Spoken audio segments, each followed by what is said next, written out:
Hello everyone, select civils के एक और लेक्चर में आपका वेलकम है। आज जो हमारा एजेंडा है वो मेनली है 11 जेपीएससी के लिए। मैंने पहले भी कहा था कि मैं एक कोशिश कर रहा हूँ एक अच्छा स्टडी मटेरियल झारखंड के पर्सपेक्टिव से और बाकी जीएस के सब्जेक्ट्स के लिए भी प्रिपेयर करने का, कि आप जब 11 जेपीएससी है कभी भी आ सकता है, एनी टाइम, और सब इस चीज़ की तैयारी में लगे हुए हैं जिनको जेएसएससी के अलावा स्पेशली 11 जेपीएससी में फोकस करना है, क्योंकि ये बहुत अच्छा अपॉर्चुनिटी भी है और आने वाले टाइम में बहुत अच्छी सीट्स लेके आ रहा है। तो हमने मनीष रंजन देख लिया, जो कि अच्छी ऑथेंटिक बुक्स की लिस्ट में 2-3 ही किताबें हैं। उसके अलावा जो ज़्यादातर लोग पढ़ते हैं उड़ान, तो उसमें भी कई सारी गलतियां हैं। तो मैंने क्या किया है कि उन सबको एक अच्छा, जहाँ से जो पिक एंड चूज़ लगा मुझे क्वालिटी कंटेंट वहाँ से, और जो भी उसके अलावा भी अलग अलग किताबें हैं, नो योर स्टेट की भी कुछ बुक आती हैं। तो इंग्लिश मीडियम में ऐसे भी अच्छे रिसोर्सेज की बहुत क्राइसिस है, आप कह सकते हैं। तो मैंने क्या किया है कि अच्छे अच्छे रिसोर्सेज पहले उसको पढ़ा, उसके एरर को कोशिश की है कि रेक्टिफाई करने का, और जो ओवरलैपिंग है, रिपीटेडली एक ही चीज़ को बार बार पढ़ाया गया है, तो उसको हमने रेक्टिफाई करके एक आपके लिए कंसोलिडेटेड हम नोट्स तैयार कर रहे हैं। जब अच्छा रहा अगर रिस्पॉन्स, तो we might publish a book on Jharkhand also, और देखेंगे कि हम कितना ज़्यादा आपको आसानी से ईजिली कंटेंट एक फ़्लो में आपको करा सकते हैं तैयार। आप देखते होंगे अगर आप उड़ान पढ़ते हैं, मोस्ट ऑफ द लोग चूँकि उड़ान पढ़ते हैं तो मैं उसका ही जिक्र कर रहा हूँ।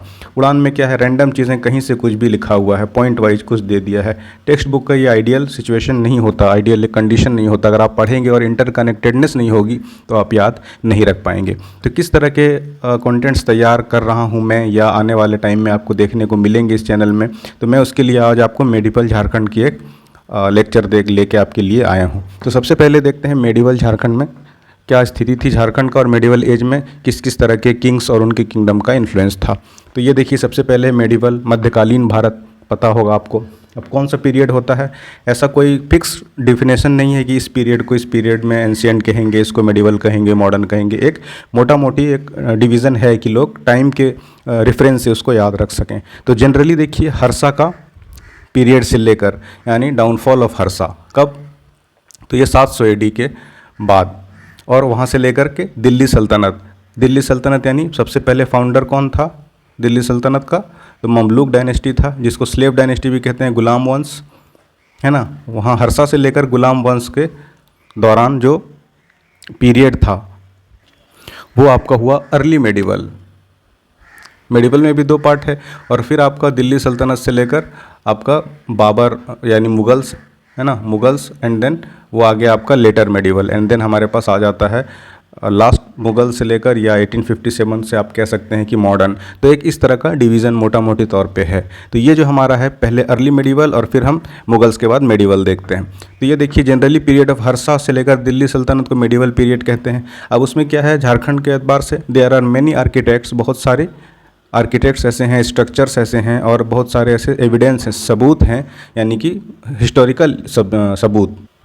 कंस्ट्रक्शंस हो गए, जैसे कहीं पे मंदिर मिला आपको, या आर्कियोलॉजिकल साइट्स, कहीं पे कोई स्टोन क्रेविंग मिल गया, उससे ये पता चलता है कि Jharkhand was one of the major centers during medieval period, कि मध्यकालीन भारत का जो इतिहास है उस दौरान भी झारखंड एक इम्पॉर्टेंट सेंटर रहा था। अब कैसे रहा था, ये तो हमने एक मान लिया कि एक प्लेन स्टेटमेंट हो गया, आप कह सकते हैं कि जेनेरिक स्टेटमेंट हो गया, कि मैंने कह दिया कि झारखंड एक इम्पॉर्टेंट सेंटर था।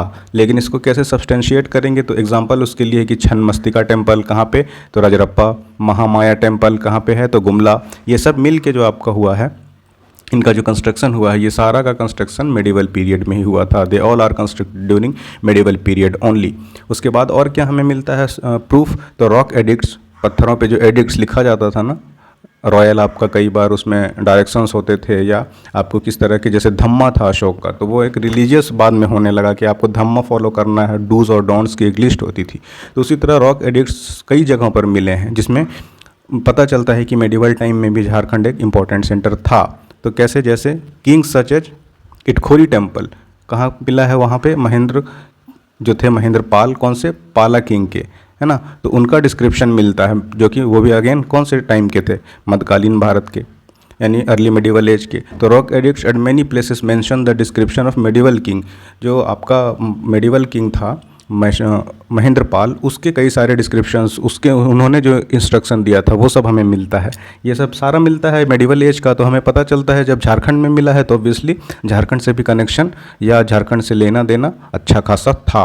हर तरह का रिलेशन था, ट्रेड भी था, उनका रिलीजियस डोमिनेंस भी था, आपका किंगडम्स का भी कनेक्शन और ओवर पावर करने की होड़ झारखंड में भी थी। अब ये तो हो गया, एक हमने ब्रॉडर देख लिया कि कब से कब तक मेडिवल है और उसके बाद क्या क्या मिला है। कुछ हमने एग्जांपल्स देख लिया कि छिन्नमस्तिका टेम्पल है, महामाया टेम्पल है गुमला में, ये सब हमें मिला है। अब उसके बाद आ जाता है आपका मेडिवल। दिल्ली सल्तनत उधर स्थापित होती है कहाँ, आपका केंद्र में। ऑब्वियसली आपको पता हो, अगर थोड़ा बहुत हिस्ट्री का आइडिया हो तो आपको ये पता होगा कि गौरी जो था उसने इस्टेब्लिश किया, जीत लिया था, लेकिन क्या किया, वो चला गया अपने भाई के लिए कंसोलिडेशन में मदद करने के लिए। और उसने क्या किया, दिल्ली, दो तरह के उसका दो जनरल था, उसको सौंप दिया। एक दिल्ली वाला एरिया संभाल रहा था और एक बाकी ईस्टर्न रीजन। तो ईस्टर्न रीजन में हमारा कौन सा था, बिहार था, बंगाल था, झारखंड था। तो ये सब चीज़ें हम देखते हैं एक बार। तो ये देखिए, ड्यूरिंग ऐबक या गौरी, ऐबक कौन था, गौरी का गुलाम था। इसमें सारे एक दूसरे के बाद जो आते गए हैं ना, तो मोस्टली कौन से होते थे, स्लेव, गुलाम, इसीलिए इसका नाम ही पड़ गया है क्या, गुलाम वंश। ऑलराइट। तो ये देखिए, व्हेन दिल्ली सल्तनत वाज इस्टेब्लिश बाय गौरी, ऐसे तो आएगा आपका ऐबक, लेकिन एक्चुअली फाउंडर कौन था, गौरी था, है ना, 1206 में। Then Mohammad Ghori went back to Afghan, जिधर से वो आया था, strong hold to help his brother, क्यों, कंसोलिडेट द वेस्ट। उसका ब्रदर उधर वेस्ट की तरफ अपना एक्सपीडिशन यानी कार्रवाई चला रहा था, तो उसको मदद करने वो अफगान चला गया। लेकिन वो क्या किया, जाते जाते ही लेफ्ट हिज स्लेव, मैंने पहले भी बताया कौन सा स्लेव, तो कुतुबुद्दीन ऐबक, है ना, जनरल ऐबक, स्लेव भी था, उसका जनरल भी था, in control of Delhi and other of his generals. दूसरा जनरल कौन, एक ईस्टर्न वाले पार्ट के लिए तो मोहम्मद बिन बख्तियार खिलजी, बख्तियार खिलजी ने जनरली हम जानते हैं। तो दिल्ली वाले सेंटर के लिए ऐबक और इस वाले सेंटर के लिए खिलजी। वो कंटिन्यूड इन द ईस्ट, तो हमारा रीजन भी ईस्ट वाला रीजन था, है ना। मैप अगर आप देखिएगा तो ईस्टर्न पार्ट में है हमारा। Where he captured Bengal, Aibak ने क्या किया, बंगाल को कैप्चर किया, एंड इट्स एडजॉइनिंग रीजन्स, और उसके आसपास के क्षेत्रों को, संबंधित क्षेत्रों को उसने कैप्चर कर लिया। तो Jharkhand was also a part in this eastern region. Obviously Jharkhand भी किधर है, ये अगर आप बिल्कुल ही रफ मैप देखिए तो हमारा, हम इस तरफ हैं, इस तरफ रीजन में, है ना। तो ये झारखंड वाले रीजन को भी क्या किया, खिलजी ने जीतने की कोशिश शुरू कर दी। तो इसका एविडेंस कैसे मिलेगा हमें, तो this is evident from the fact, इसका मतलब जो सबूत है, पता चलता है कि सेम ईयर, जिस साल 1206 में इसने, गौरी ने ऐबक के लिए ये सब दे के उधर चला गया अफगान, बख्तियार खिलजी नादिया पे अटैक किया था। नादिया उस टाइम क्या था, capital of Sen king, Lakshman Sen जो था नादिया का, उसकी राजधानी थी, उसको अटैक किया था किसने, बख्तियार खिलजी ने, जो कि जनरल था किसका, गौरी का, ठीक है। However after him during Iltutmish and Balban, अब दूसरा कौन आया ममलुक डायनेस्टी में, सबसे पहले ऐबक एंड देन इल्तुतमिश और फिर कौन, बलबन। झारखंड फ्री था ममलुक के अटैक से, यानी दिल्ली सल्तनत में जो बना था ना आपका गुलाम वंश, उसके अटैक से फ्री था। क्यों, because of mighty Nagvanshi king Harikarn, यहाँ हरिकर्ण थे, हरिकर्ण, तो उन्होंने स्ट्रॉन्ग होल्ड, अपना ताकत के दम पर, इनका जो अटैक था ना ममलुक में खिलजी का तो अटैक हुआ, लेकिन खिलजी के बाद जो आपका अटैक था बलबन का एंड देन इल्तुतमिश का, उससे अटैक, उनके अटैक से बचा के रखा था किसको, झारखंड रीजन को। तो कई सारे यहाँ से आपको क्वेश्चंस बन सकते हैं, तो इसको केयरफुली सुनिए, ठीक है। तो ये एक आइडिया लग गया आपको। मैंने बताया कि शुरू हुआ था जब, तो दो जनरल्स था, एक को दिल्ली सौंपा, दूसरे को ईस्टर्न वाला पार्ट सौंपा। दिल्ली उधर चला रहा आपका ऐबक, एंड देन ईस्टर्न वाला पार्ट जो था वो बख्तियार खिलजी। तो बख्तियार खिलजी को जब मिला तो उन्होंने नादिया पर अटैक किया था। तो हमारे झारखंड के रीजन में उस टाइम किसका, सेन किंग, है ना, मैंने पहले भी बताया सेन किंग कौन सा, लक्ष्मण सेन। ये देखिए लक्ष्मण सेन का इधर चल रहा था। तो इससे पता चलता है कि झारखंड के रीजन में भी they were quite continuous in raiding and expeditions, ठीक है। चलिए आगे बढ़ते हैं। अब उसके बाद क्या हुआ, गौरी के बाद कौन आएगा, मतलब ममलुक आपका ऐबक्स के बाद आते हैं खिलजी। तो आपको पहले मेडिवल भारत जो है, मध्यकालीन भारत, उसका थोड़ा आइडिया होना चाहिए, नहीं तो आपको रैंडम दूसरे किताबों में क्या है लिखता गया है कि पहले ये हुआ आपका ऐबक के बाद इल्तुतमिश के टाइम में ये हुआ, फिर रैंडम है कि खिलजी के बाद ये हुआ, उसके बाद कहीं से कुछ भी पॉइंट्स दे दिए गए हैं, पॉइंट ऐसे पॉइंट वाले फॉर्म में बना के। तो आपको पहले ये पता होना चाहिए ना कि सबसे पहले जब दिल्ली सल्तनत बना तो ऐबक था, ऐबक के बाद कौन आया, खिलजीज आए। जब खिलजी आए तो क्या हुआ झारखंड का, उसको देखते हैं। व्हेन खिलजीज ओवर पावर्ड ऐबक, यानी कि ममलुक डायनेस्टी के बाद जब खिलजीज आ गए तो Jalaluddin Khilji become the king, founder यही था। उसके बाद कौन आया आपका, अलाउद्दीन खिलजी, है ना, अपना रणवीर सिंह। उसके बाद अलाउद्दीन खिलजी इन द ईयर 1310 क्या किया उसने, अपने गवर्नर को भेजा, किसे भेजा, छज्जू मलिक को, टू सप्रेस द, किसको, नागवंशीज, और उनको ओवर पावर, यानी नागवंशी जो थे उस टाइम के, जो हमने पहले भी देखा कि माइटी किंग थे जिन्होंने बख्तियार खिलजी के बाद किसी को भटकने नहीं दिया था। लेकिन जब खिलजी आया तो अपने छज्जू मलिक को भेजा कि देखो ज़रा क्या हो रहा है इस रीजन में, और उनको सप्रेस करो। और सबसे मेन रीज़न क्या है कि रिसोर्सेज बहुत थे झारखंड रीजन में तब से, तो उनको कैप्चर करो। तो छज्जू मलिक क्या किया, कंपेल्ड देम, किसको, नागवंशी को, किस चीज़ के लिए मजबूर किया, टू पे टैक्सेस, कि भाई तुम पैसे दो हमें, हम हैं तुम्हारे असली बॉस। कंपेलिंग नागा किंग, कौन, बेनुकर्ण, नागवंशी किंग बेनुकर्ण को बोला कि तुम हमको टैक्स दो और हमारे अधीन हो जाओ, सुज़ेरनिटी हमारी एक्सेप्ट कर लो, किसकी, हमारी, यानी मेन जो किंग दिल्ली में था कौन था उस टाइम, अलाउद्दीन खिलजी। ठीक है, ये तो हो गया कि झारखंड में किंग के साथ क्या हुआ, और एक हमें एक ब्रॉडर पता चला कि उसने अपने इसको भेजा था छज्जू मलिक को कि इनसे टैक्स कलेक्शन करो और हमारी अधीनता, सुज़ेरनिटी इनको बताओ। एक और जो जनरल था कौन, मलिक काफूर, जिसका कैरेक्टर किसने प्ले किया है, जिम शार्प, है ना।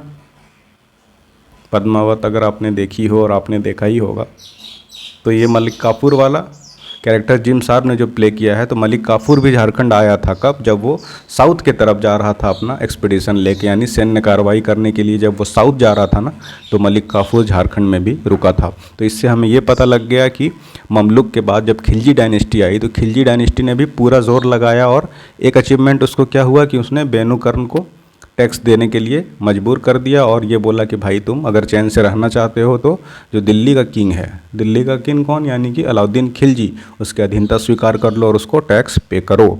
तो उसके अलावा क्या चीज़ हमें मिलता है कि जो मलिक काफूर था जब साउथ में जा रहा था दक्षिण में अपने एक्सपीडिशंस को लेके, तो भी वो झारखंड में रुका था। तो ये हमने देख लिया। उसके बाद कौन आते हैं दिल्ली सल्तनत में, उसके बाद खिलजीज के बाद आते हैं तुगलक। ठीक है, अब तुगलक के टाइम में देखते हैं हमें झारखंड के बारे में क्या मिलता है। अब ड्यूरिंग तुगलक्स देखते हैं, it was Tughlaqs who followed Khilji, obviously है, मैंने पहले ही बता दिया। तुगलक्स टू लाइक खिलजीज, खिलजी की तरह तुगलकों ने भी झारखंड को रेड करना चालू रखा, यानी कि उनसे टैक्स वगैरह वसूलना जारी रखा। क्यों, for political and resources gain, अपना साम्राज्य के विस्तार के लिए भी, और रिसोर्सेस यानी कि संसाधनों के फ़ायदे के लिए भी। उसमें कौन था, उसमें मलिक बयां, अलग अलग देखिए। अब तुगलक के टाइम मलिक बयां आ गया, मलिक काफूर था अलाउद्दीन खिलजी के टाइम में, छज्जू मलिक था अलाउद्दीन खिलजी के टाइम में, है ना। अब यहाँ पर तुगलक के टाइम कौन आ गया, तो मलिक बयां। मलिक बयां जनरल किसका था, मोहम्मद बिन तुगलक, MBT का। हैड कम टू, कहाँ पे आया था, चाय चंपा रीजन, कहाँ का, हज़ारीबाग। ठीक है, हालांकि ये मैंने लिख के इसलिए देखिए स्ट्राइक आउट किया है कि ये भी लिख दिया है कि हरिकर्ण, मतलब तुगलक के टाइम में भी लिख दिया है एक बुक में कि हरिकर्ण रूल कर रहा था, जबकि how can it be possible one, कैसे हो सकता है। जब 1206 में यहाँ देखा ना कि हरिकर्ण रूल कर रहा था आपके ऐबक के टाइम में, तो ऐबक से लेकर तुगलक तक कहाँ से 100 साल तक कोई रूल करेगा, एक ही किंग। डायनेस्टी वो सेम थी लेकिन किंग वो नहीं था, तो हरिकर्ण वहाँ पे नहीं होगा, इसलिए मैंने लिख के स्ट्राइक आउट कर दिया। तो यहाँ हरिकर्ण नहीं होगा, इसलिए हमने लिख के स्ट्राइक आउट कर दिया है कि ये हरिकर्ण नहीं हो सकता, क्योंकि 100 साल से ज़्यादा का टाइम था, तो एक ही किंग कैसे पॉसिबल है कि वहाँ पे रूल करे। हाँ, नागा किंग वहाँ पे था, लेकिन इट वाज नॉट हरिकर्ण। ठीक है, स्टोरी को आगे बढ़ाते हैं। तो ये हमने देख लिया क्या कि खिलजी की तरह जब रेड कर रहा था तुगलक भी, तो मलिक बयां को उसने भेजा और चाय चंपा रीजन में हजारीबाग को कैप्चर करने के लिए। लेकिन संथाली बिलीफ के अकॉर्डिंग ये लोग कहते हैं कि मलिक बयां नहीं था, ये इब्राहिम अली था जो आया था, है ना। However as per Santhali belief it was Ibrahim Ali not Malik बयां।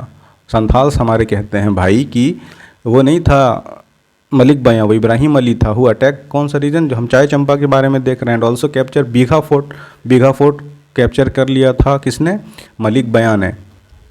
इस किसके अकॉर्डिंग, मतलब हिस्टोरियंस के अकॉर्डिंग। लेकिन संथाल बिलीफ का है कहना कि उनको वो इब्राहिम अली था, ही वॉज नॉट मलिक बया, जिसने बीगा फोर्ट को कैप्चर किया था। और उसके डर से, उसके आक्रमण से क्या हुआ, संथाल उस रीजन से चले गए। और उसको कैप्चर करने के बाद मलिक बया भी क्या किया, कंट्रोल किसको दे दिया, कंट्रोल टू फतेह खान। अपने पास वो नहीं गवर्नर रहा या उसको खुद उसने रूल नहीं किया, वो इसका कंट्रोल फतेह खान को दे के वहाँ से चला गया, यानी उस रीजन से ईस्ट से चला गया, क्योंकि उसको पैन इंडिया के लिए देखना था। किसके लिए, तुगलक के लिए, है ना। उसके बाद क्या हुआ, the Bengal region was captured by Tughlaq. तो जब दिल्ली सल्तनत में ही था तो तुगलक एक्सपेंड करेगा ऑब्वियसली, तो बंगाल रीजन में भी उसने क्या किया, उसको कैप्चर किया। बंगाल रीजन में किसको हराया, शमसुद शाह को हराया। और उस टाइम क्या था, सतगांवा रीजन जो था हज़ारीबाग का, उसको कैपिटल बना लिया इस एरिया का। यहाँ पर ये लिखने का ये मतलब है कि उस टाइम का जो बंगाल का रीजन था और वहाँ का जो किंग था शमसुद शाह, यानी शम्स शाह, सीधा ऐसा देखिए कि शम्स शाह ही रूल कर रहा था आपका ये हज़ारीबाग का सतगांवा रीजन, हज़ारीबाग का सतगांवा रीजन। तो जब इसको हटाया ना शमसुद शाह को, किसने हटाया, तुगलक ने। तुगलक ने जब शमसुद शाह को हटाया तो हज़ारीबाग रीजन भी किसके अधीन आ गया, ऑब्वियसली तुगलक के अधीन आ गया। तो ये कहने का मतलब था। और तुगलक ने क्या किया, जो सतगांवा रीजन था ना उसको अपना कैपिटल बना लिया, उस क्षेत्र का राजधानी बना लिया। ठीक है। अब उसके बाद तुगलक के बाद क्या आता है, सैयद। तो सैयद डायनेस्टी में आपको ज़्यादातर ये माना जाएगा या माना जाता है हिस्टोरियंस की सैयद जो डायनेस्टी जो थी बहुत कम टाइम के लिए थी। एक तो अव्वल है ना, फर्स्ट थिंग फर्स्ट कि वो उसका टाइम पीरियड कम था। और दूसरा जो था सैयद डायनेस्टी के बारे में ये है कि वो सूफिज़म की तरफ थोड़ा ज़्यादा थे, यानी कि उनको खून खराबा, है ना, एग्रेशन, अटैक, कहीं पे एक्सपीडिशन भेजना, सैन्य ताकत भेजना, इन तरह की चीज़ों से सैयद बहुत ज़्यादा अवॉइड करते थे। हार्डली आपको एक्सपीडिशंस, मिलिट्री एक्सपीडिशंस, है ना, या कॉन्क्वेस्ट की कहानी मिलेगी सैयद्स की। तो आपको सैयद के बारे में इसीलिए कुछ खास हमें देखने को नहीं मिलता, इसीलिए सैयद वाला क्या है, ब्लैंक है। कोई हमारे पास ऐसा हिस्टोरिकल इवेंट्स नहीं मिलता कि हमें ये पता लगे कि सैयद्स ने भी बहुत अटैक किया इस रीजन को और लूट खसोट किया, फिर अपना किंगडम का डोमिनेशन दिखाया है। तो इसके बाद सैयद्स के बाद आ जाते हैं लोदी। अब लोदी में देखिए, during Lodis due to various reasons, बहुत सारे ये भी रीजन है और दूसरा ये SON वाला रीजन है। बहुत सारे क्षेत्र भी लोदी के अंदर थे और बहुत सारे कारण भी थे, और इंटरनल कॉन्फ्लिक्ट, उनका आंतरिक कॉन्फ्लिक्ट जो विवाद था उसके वजह से Jharkhand was free from the Lodi influence. तो लोदी का बहुत ज़्यादा इन्फ्लुएंस या असर देखने को नहीं मिलता झारखंड में। वन ऑफ द रीजन क्या था, अच्छा उसके बाद एक और इसका रीजन क्या था, क्यों हमें नहीं मिलता लोदी का इन्फ्लुएंस देखने को, क्योंकि strong hold of the Nagvanshi king. Nagvanshi king उस टाइम इतना मजबूत थे कि वो बाहर का जो आक्रमण हो रहा था ना, आक्रांता, उनको अवॉइड करने में, उनको रोक पाने में भली भांति सक्षम थे। तो नागवंशी किंग कौन था, जैसे प्रतापकर्ण, छत्रकर्ण, ये सब जो नागवंशी किंग थे ना, इन्होंने अच्छे से अपने रीजन में कंट्रोल, स्ट्रॉन्ग होल्ड रखा था। तो इससे हुआ ये कि जो बाहर के अटैकर्स थे झारखंड में अपना कोई खास इन्फ्लुएंस आ पाए, लेकिन they had to face the might of contemporary Gajapati rulers of Orissa. वहाँ से तो बच गया लोदी से, लेकिन गजपति रूलर जो थे उड़ीसा का, उनसे काफ़ी दिक्कतों का सामना करना पड़ा हमारे झारखंड के नागवंशी किंग्स को। अदर देन संथाल परगना के क्षेत्र को छोड़कर गजपतीज, जो गजपति थे कहाँ का, अभी देखा हमने उड़ीसा का, उसका main leader Kapilendra Gajapati had captured a large area of Nagvanshi king. ठीक है। उसके बाद सिकंदर लोदी जब जौनपुर आया और जौनपुर को जीता किस साल, 1494 में, conquered Jaunpur in the year 1494। Then Jaunpur ruler कौन था, हुसैन सरकी। वो भी कहाँ भाग के वहाँ से जौनपुर से कहाँ आ गया, झारखंड। और झारखंड के किस एरिया में, तो साहेबगंज एरिया में उसने शरण ली, यानी रिफ्यूज़, है ना, पनाह लिया था उसने। तो ये भी एक क्वेश्चन बनता है कि वैन किसी तरह से भी फ्रेम कर सकता है कि when Sikandar Lodi fled to Jharkhand तो which area he resided upon, कहाँ पे उसने ठिकाना लिया। या पूछ सकता है कि सिकंदर लोदी जब यही आपको बता दे कि साहेबगंज एरिया में आया था तो किसके डर से आया था, उस टाइम उसे किसने वहाँ से हटाया था। या ये पूछ सकता है कि आपको कौन सा किंग था गजपति रूलर्स का जिसके इन्फ्लुएंस में एक बड़ा सा रीजन झारखंड का कैप्चर कर लिया गया था। तो questions can be framed in many ways. तो ये अच्छे से थ्रू आउट आपको पता होना चाहिए इस तरह की चीज़ें। ठीक है, चलिए आगे बढ़ते हैं। और event needs to be mentioned here is that, एक चीज़ हमें और क्या जाननी चाहिए कि आदिल शाह सेकेंड जो था उसने क्या था, बेटर नॉन एज झारखंडी सुल्तान, अपने आप को झारखंडी सुल्तान जो जिसने बताया था, किसने, आदिल शाह ने, उसने भी अपना मिलिट्री एक्सपीडिशन यानी कि सैन्य कार्रवाई भेजी थी झारखंड में। तो Adil Shah second, better known है झारखंडी सुल्तान। कहाँ का था ये आदिल शाह? खानदेश। खानदेश कौन सा है? महाराष्ट्र का वाला एरिया है ना, औरंगाबाद वाला एरिया, उधर उसको कहते हैं खानदेश। तो उधर वाले रीजन का जो किंग था आदिल शाह सेकंड, वो अपने आप को झारखंडी सुल्तान उसने कहा था। उसने भी झारखंड के लिए, तो देख रहे हैं ईस्ट है ना, बंगाल तो था ही, उसके बाद आपका साउथ कह लें या वेस्ट साउथ कह लें, उधर खानदेश का रीजन से, उसके बाद उधर तो था ही सेंट्रल इंडिया। तो हर तरफ से झारखंड का लगातार कनेक्शन था। ठीक है, तो मेडिवल टाइम से ही झारखंड का connection through out the country चारों तरफ से हमारे पास रहा है। तो ये था एक मेडिवल हिस्ट्री का इंट्रोडक्शन झारखंड के पर्सपेक्ट में। आने वाले वीडियोस में सब्सिक्वेंटली हम देखेंगे कि किस तरह के चीज़ें थी झारखंड में। तो ये एक हमारा 11 JPSC का प्रिपरेशन का एक, बस मैंने समझिए आपके लिए डेमो ये एक इंट्रोड्यूस किया है। आप जो इंग्लिश मीडियम वाले हैं ज़्यादा से ज़्यादा लोगों को बताइए, और बेस्ट ऑफ द बेस्ट हम लेक्चर देंगे विथ ऑलमोस्ट 0 एरर, और रिपीटेशन जो फालतू की चीज़ें हैं ना उसको आपको हार्डली देखने को मिलेंगी। तो अगर आप JPSC को लेके सीरियस हैं तो ज्वाइन करिए, चैनल को सब्सक्राइब कीजिए, ज़्यादा लोगों को बताइए। मिलते हैं अगले वीडियो में। Thanks for watching.